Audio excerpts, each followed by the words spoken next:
Olá! Ontem nós falamos sobre alguns aspectos do teatro legislativo, uma das técnicas do teatro do oprimido.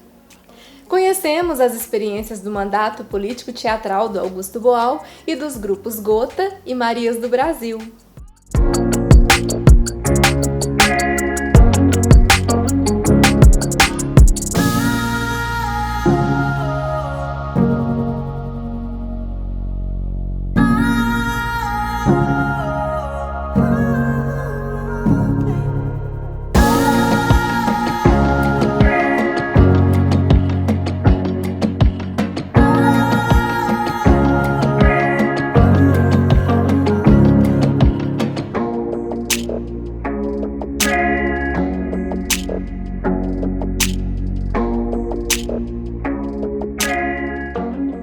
Hoje, vamos retomar a experiência que vivemos na Câmara de Vereadores, junto aos adolescentes e mulheres da Casa Senhor Tito, para falar sobre levante e montagem, a partir de discussões propostas por Judith Butler e Didi Huberman.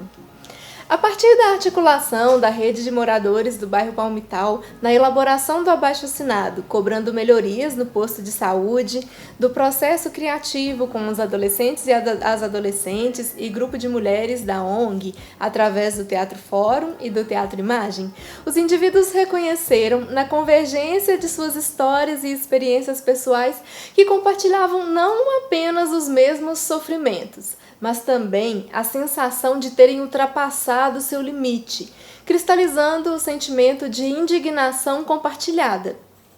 Tudo isso se conecta ao conceito de levante. Judith Butler, ao conceituar o levante, ela diz que tolerar uma condição intolerável pode abater qualquer um, dividir uma comunidade, dizimar um ambiente social, mas pode também, paradoxalmente, desembocar na criação de condições tais que aqueles que até então aceitavam algo pelo qual nunca deveriam ter passado, comecem a se mobilizar para rejeitar essa condição, apostando numa vida mais possível de se viver. No caso vivido pelos moradores do bairro Palmital, as estruturas políticas estabelecidas pelos representantes do poder público eram as responsáveis pelas violações de direitos e manutenção das condições que não puderam mais ser toleradas pela população. Ao não representar os direitos da população, questiona-se a legitimidade das estruturas, produzindo uma crise da democracia, terreno fértil para o levante, cuja instauração se dá pela intensidade, pelo conflito. Nem sempre o levante é reflexivo. Ele também pode não ser intencional. No caso do nosso levante na Câmara Municipal de Vereadores, a grande questão sublevadora foi afetiva. Vocês se lembram do título da cena do Teatro Fórum? Parente não é gente? O Brecht, em sua poética, propõe mudar o papel social da emoção, mas não anulá-la. Na tragédia, se mantém a estrutura social, provocando a catarse no espectador. Já no teatro épico, as emoções são críticas, envolvem a sensação do trágico sem abandonar o campo crítico. O espectador em alguma possibilidade de resposta, de tomar partido. E no teatro do oprimido, em sua poética política, propõe-se a ação imediata. Numa junção das poéticas brechtianas e boalianas, nós construímos a nossa ação. Quando nos levantamos, tomamos partido, direcionamos ao poder público a nossa indignação, nos posicionamos contra as estruturas políticas em situação que impediam o acesso universal e de qualidade aos serviços de saúde do bairro Palmital. É importante destacar que o processo criativo vivido com os sujeitos da ONG e que serviu como trampolim para a ação performática e levante na Câmara Municipal de Lagoa Santa não se deu a partir de qualquer vontade de arte. O processo criativo que nós vivemos, a partir das técnicas do teatro do oprimido, resgatou, através da arte, memórias de opressões, aglutinando os sujeitos em seus desejos de se sublevar, de se emancipar. Assim, a estética do oprimido, que visa acompanhar os oprimidos no caminho da descoberta de sua arte, se mostrou como um elemento essencial no processo. Por meio desta criação estética, os sujeitos descobrem a si mesmos e a si mesmos no mundo. O Teatro do Oprimido propõe uma criação estética e artística que nos acompanha quando nos levantamos. Boal diz que a estética do oprimido, democrática e subjuntiva, visa, através da arte, permitir ao cidadão questionar dogmas e certezas, hábitos e costumes que suportamos em nossas vidas. Assim, nós criamos, a partir de uma sessão de teatro-fórum, uma ação performática que se constituiu em nosso gesto de levante. Esse gesto materializa a proposta do Teatro do Oprimido de atuar como um ensaio para a revolução. A prática estética pode ativar nos sujeitos indignação, agitação, ímpetos de revolução, de provocar mudanças nas estruturas econômicas, sociais, políticas, de promover movimentos, transformações individuais ou coletivas. Ou ainda, como disse Claudette Félix, que vão do indivíduo à sua coletividade, num desenvolvimento gradual e progressivo até maior complexidade. Já falamos sobre a experiência vivida na Câmara com adolescentes e mulheres pela perspectiva do teatro legislativo e do Levante. Agora, eu convido a uma reflexão sobre essa ação, tomando como perspectiva o conceito de montagem, discutido por Didi Huberman em diálogo com as criações do Bertolt Brecht em seu jornal de Trivelle. Olhem só o que Didi Huberman diz sobre Brecht. Aquilo que não se pode dizer ou demonstrar deve ser mostrado. Brecht renunciava, assim, ao valor discursivo, dedutivo ou demonstrativo da exposição, quando expor significa explicar, elucidar, narrar em boa ordem, para desenvolver mais livremente o valor icônico, tabular e mostrativo. Eis porque seu jornal de Trivelle aparece como uma gigantesca montagem de textos dos mais diversos status e de imagens igualmente heterogêneas que ele recorta e cola aqui e ali no corpo ou na corrente de seu pensamento associativo.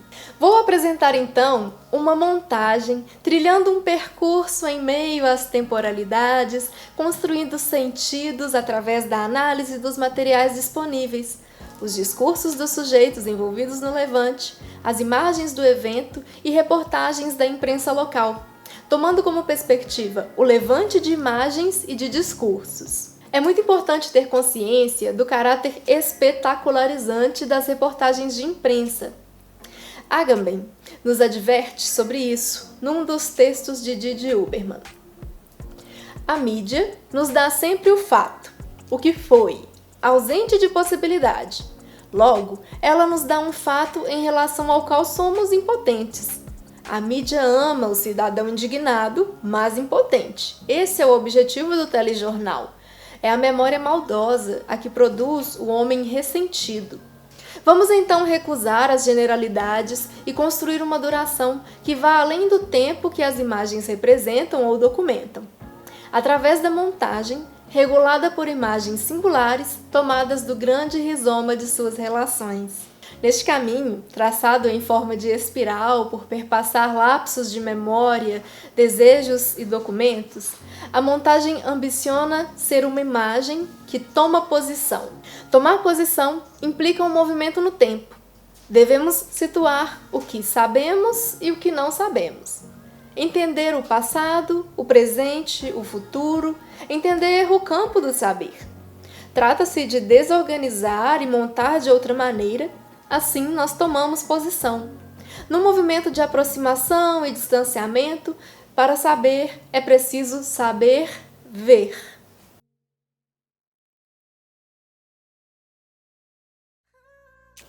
Eu evoquei à superfície do papel a experiência do levante de um coletivo, propondo uma leitura sobre este à luz dos conceitos e discussões sobre a montagem, visitados em Didi Huberman e Brecht, e em Didi Huberman e Butler, o conceito de levante.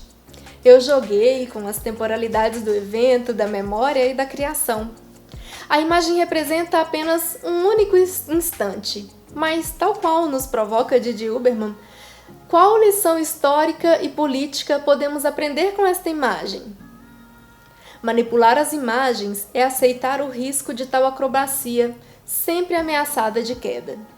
Como vocês sabem, a ação performática na Câmara de Vereadores de Lagoa Santa foi composta por vários momentos. Exposição de cartazes na área externa e interna, nós nos levantamos e empunhamos os cartazes. Um rap, que foi composto por Vinícius, um dos adolescentes da ONG, cantado no microfone da plenária. Novamente nos levantamos, erguemos os nossos corpos e vozes num jogo de falas performado por todas nós. Também nos dividimos na sala da Câmara da seguinte maneira: pessoas representando opressores e oprimidos se sentaram em lados opostos e direcionaram suas respectivas falas uns para os outros. Quando nos levantamos na Câmara Municipal de Vereadores de Lagoa Santa, as falas romperam o limite da tribuna, do microfone. Nós não pedimos permissão, apenas nos levantamos e erguemos as nossas vozes.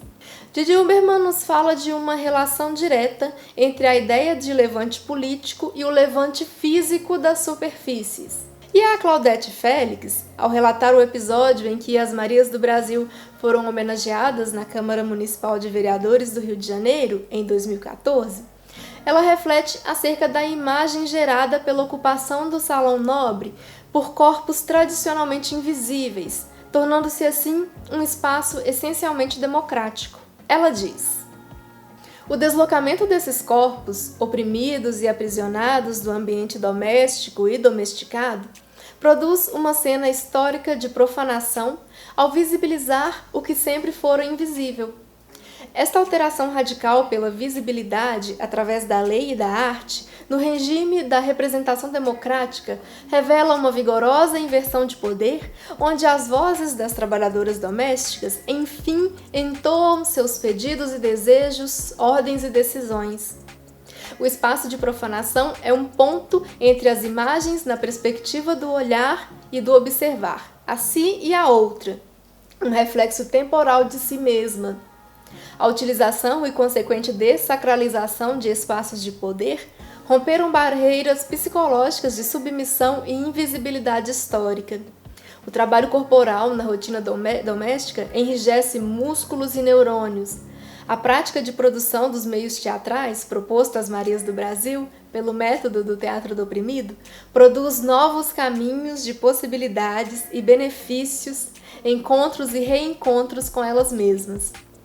As atrizes ressignificam seus corpos no espaço e também o espaço entre seus corpos. Ao perceber o novo corpo atuando no novo espaço, elas se apropriam de um novo ângulo de percepção de si mesmas. Relatos semelhantes a esse foram feitos por Aqualtune e Dadá, quando as questionamos como se sentiram ao participar da ação na Câmara. Elas responderam fazendo referência à sensação corporal daquele instante, dizendo como seus corpos foram afetados. A Aqualtune, por exemplo, disse: eu me senti como se estava me libertando, como se eu estivesse me libertando de algo que estava me sufocando. Então eu me senti em casa. Dadá, por sua vez, disse: foi como um banho de descarrego. Soltar aquilo que estava preso deu a oportunidade de falar aquilo que a gente sofre no bairro. Foi como se fosse um banho de descarrego mesmo. Não por coincidência, Judith Butler relaciona o levante a um gesto, a um movimento corporal. Nos levantamos, não iremos mais admitir as situações de opressão a quais estivemos submetidas. Tomando distância da ação performática, eu me questiono se, quando tomamos posição na Câmara Municipal de Vereadores de Lagoa Santa com a nossa ação performática, se transmitimos uma mensagem ou se nos aproximamos de um exercício dialético ao incluir as vozes dos opressores nos textos gritados em coro. Eu penso que se tivéssemos trabalhado com nuances de vozes na emissão das falas do coro, por exemplo, poderíamos ter gerado uma montagem, ao invés de uma mensagem, como eu acredito que tenha acontecido. Talvez tivesse suscitado mais as contradições da situação, na qual uma cidade recebeu um prêmio do governo federal pelo bom desempenho na área da saúde, enquanto moradores de um de seus bairros viam seus direitos sendo violados. O que houve foi o seguinte: a primeira fala da reunião da Câmara foi a leitura de uma correspondência por parte de um dos vereadores, justificando que teria que se retirar antes do término da reunião, pois viajaria para Brasília. Ele disse que no mandato anterior, quando ocupou a pasta de secretário municipal de saúde, a cidade havia sido selecionada pelo Ministério da Saúde e pelo Banco Mundial por desenvolver um projeto de, segundo ele, experiências exitosas na gestão, planejamento e ações na assistência farmacêutica. A cidade, então, recebeu um prêmio do Ministério por realizar práticas inovadoras no SUS. Neste momento, nós percebemos o quanto foi oportuna nossa ida à Câmara justamente naquele dia. A reunião já tinha começado tocando no assunto da saúde. Durante a fala do vereador, nós percebemos a discrepância da situação. Uma cidade que abrigava um posto de saúde com situação extremamente precária, como o do bairro Palmital, e que viemos a saber que se repetia em outros bairros da cidade, ganhar um prêmio de inovação a nível nacional. Aí nós levantamos os nossos cartazes. Parente não é gente, queremos ser atendidos. Mulheres pela melhoria da saúde no Palmital. Capacitação técnica e humana dos funcionários. Pelo direito ao atendimento público de qualidade.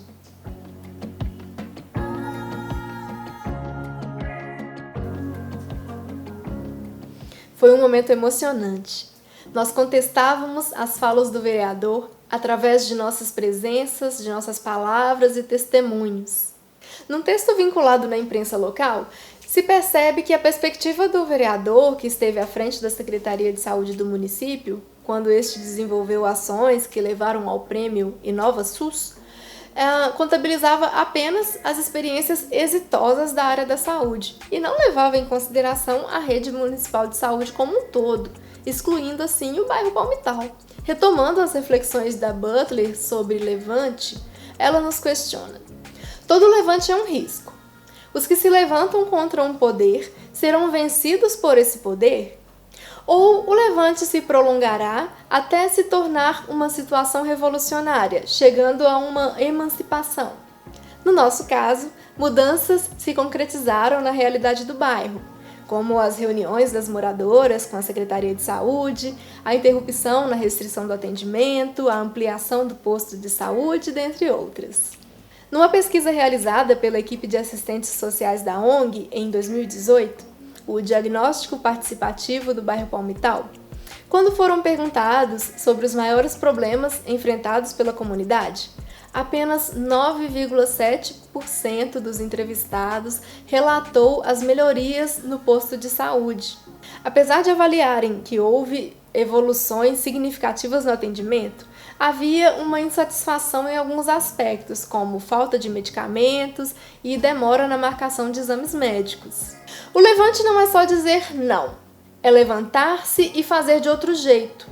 A Qualtune questionou, um tempo depois da ação na Câmara, se a nossa presença ali teria tido o mesmo impacto se tivéssemos chegado e nos inscrito para falar na plenária sem a ação performática. Provavelmente não. Olha só o que Didi Huberman fala sobre isso. Não seria a evidência dos levantes, primeiramente, a do gesto pelo qual recusamos certo estado, injusto, intolerável, de coisas que nos rodeiam, que nos oprimem? Mas o que é recusar? Não é somente não fazer. Não é limitar a recusa ao reino único da negação. Recusar, gesto fundamental dos levantes, consiste sobretudo em dialetizar. Ao nos recusarmos a fazer o que nos é prescrito de modo abusivo, podemos e devemos obviamente não parar por aí. Não recusamos certo modo de existência, escolhendo somente não existir. Só recusamos verdadeiramente ao decidir existir e fazer de outro modo. Enquanto alguns pensam recusar, limitando-se a não fazer, retirando, logo reduzindo a sua potência, outros correm o risco de expor sua recusa até na potencialização de outro fazer. E quando digo que se expõem, quero dizer que, apesar de tudo, não temem. Daí a sua posição menor, seu lugar de não poder. Fazer algo no espaço público. É provavelmente o que Walter Benjamin quis designar com a expressão organizar nosso pessimismo. No levante, a recusa é uma potência que incomoda. Apenas alguns vereadores aplaudiram as falas das mulheres no microfone da plenária. Nós percebemos que, após a ação performática, eles se posicionaram das mais variadas maneiras.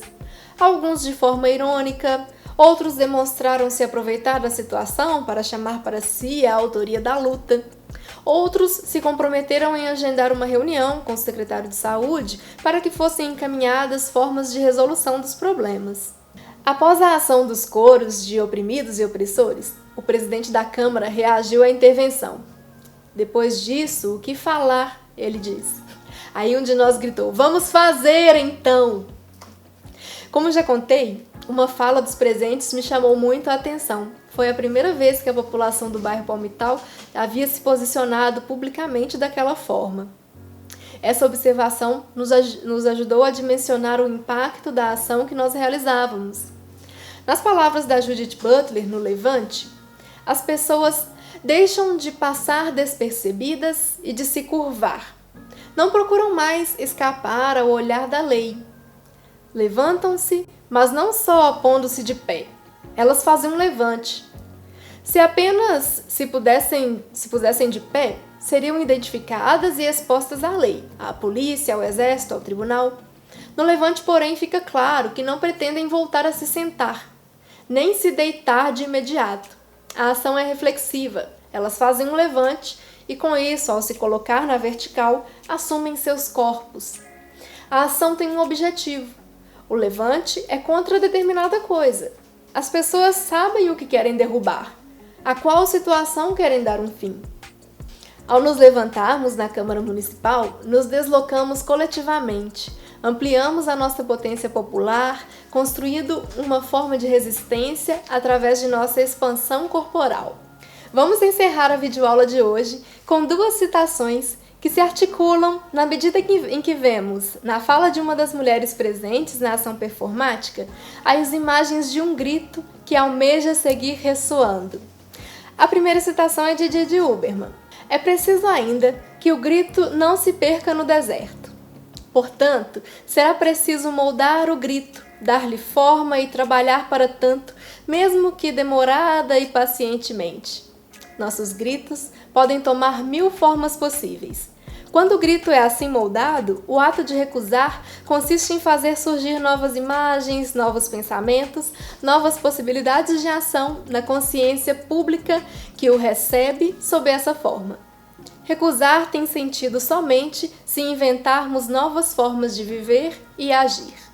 E agora, a citação de Dada, que, ao ser questionada sobre como foi para ela mobilizar-se e ir até a Câmara Municipal com as outras mulheres, disse: Queria que você falasse o seu nome para mim.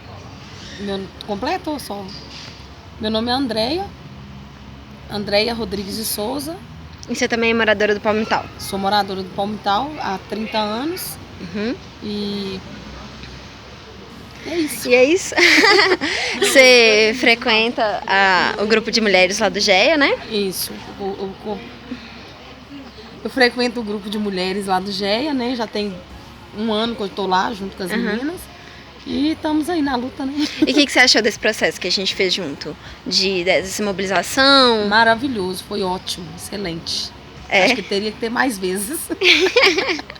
Até mesmo em outros assuntos também, que não só a saúde, né? Mas como também tem vários outros problemas na educação, até em questão da melhora da escola, vários outros problemas, acho que deveria reunir mais. Você acha que o que a gente fez lá de identificar os opressores, os oprimidos, você acha que funciona para as outras coisas? Funciona. Eu creio que sim. Se aqui funcionou, acho que nos outros problemas também pode funcionar, é uma boa ideia. E como foi para você se mobilizar e vir aqui na Câmara hoje com as outras mulheres? Foi como um banho de descarrego. Soltar aquilo que estava preso. Entendeu? Oportunidade de falar aquilo que a gente sofre no bairro. Foi como se fosse um banho de descarrego mesmo. A gente vem sofrendo calado, né, muitas das vezes, achando que isso é uma bobeira. Muitas das vezes eu achava que isso é uma bobeira, o protesto. Passar isso é falta de tempo, pessoa que não tem nada que fazer em casa. Um pensamento meu. Hoje eu tô vendo que não. Isso é um direito nosso. Um direito nosso e que todo mundo deveria fazer o mesmo que nós estamos fazendo hoje. Não só pelo bairro Palmital, mas como os outros bairros também que estão carentes, deveria seguir o exemplo e fazer a mesma coisa. Uhum. E você acha que vocês conseguem daqui pra frente fazer mais coisas? Vocês têm interesse em fazer outras movimentações? Temos sim, interesse e podemos fazer, né? Esse direito é nosso, nós podemos fazer. Podemos perceber na fala de Dadá a mudança de perspectiva sobre a ação de protesto, sobre o ato de se manifestar, através da desconstrução de estereótipos, muitas vezes difundidos pelo senso comum ou criminalizadas pelo campo jornalístico, pelos governos ou pela polícia. Dadá moldava o seu grito, elaborava, ainda que demorada e pacientemente, o seu ato de recusa, gerando assim novas formas de resistir e transformar a sua comunidade. Formas de resistir concretizadas, performadas no gesto de levante, colocando-se em risco ao direcionar ao poder público a sua indignação e questionar estruturas políticas que impediam o acesso universal e de qualidade aos serviços de saúde do bairro Palmital.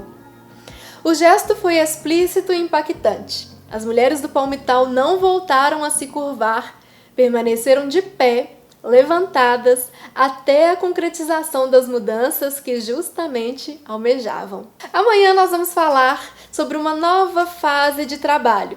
Após a ação na Câmara, surgem as mulheres no espelho. Quer saber mais sobre as referências citadas? Estão aqui no vídeo, na descrição. Dúvidas, sugestões, comentários para o e-mail mulheresnoespelho.to@gmail.com. Espero vocês amanhã!